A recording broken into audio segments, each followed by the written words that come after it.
I wanted to share in this video an example of what you need to be prepared for when you own real estate, whether you're an investor or a homeowner.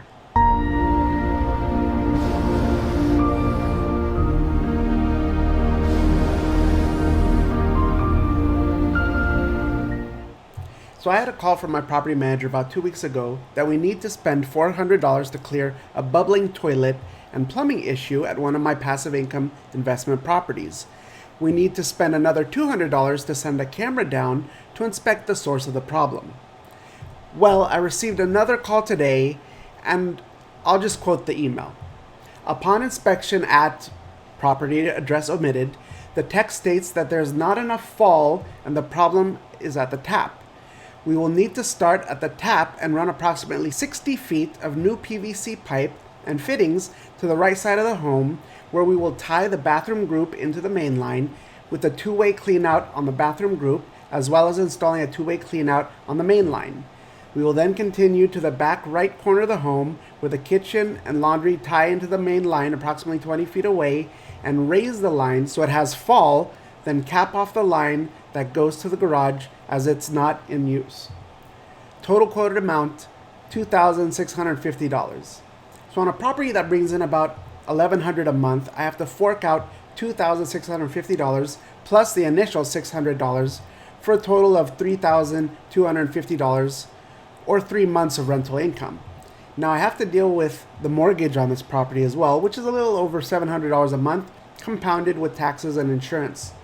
I wanted to create the super short video to detail specific real-world pitfalls that arise. A few months before that, I had tenants who left the property in bad shape and the cost $3,500 to bring it back up to shape. Then we had to advertise and find a new long-term tenant with a new lease contract, which is an additional 1 month renter acquisition fee, and that property only brings in $900 a month. Not to mention, we don't know how long the rehab should take, maybe a week or two, but more importantly, how long the property will stay vacant until we find the new tenant. Of course, I'm going to keep my property long term, but this is why diversification is so important. If I was retired, coming up with a 3 months rent income on my own could have cramped my retirement lifestyle. I would hope that in the future I would plan ahead and be ready, but we never know what the future holds. And what if I had health issues to deal with on top of the income issues, and so my expenses were just a bit too thin? This could be the straw that breaks the camel's back. Yes, pun intended, because I was born to Egyptian immigrants. I also wanted to add apologies for a little longer video last Sunday.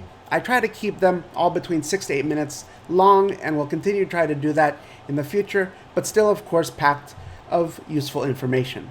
Comment below or send me a message from the healthwealthandrealestate.com website on the Get in Touch link at the top of the web page, and please like and subscribe to the channel so you don't miss any future educational videos. I hope you found this insightful and wish you the best of luck in your investments. And of course, I'm also a resource if you'd like to utilize me for investments that don't need any luck, because you know how they will perform always.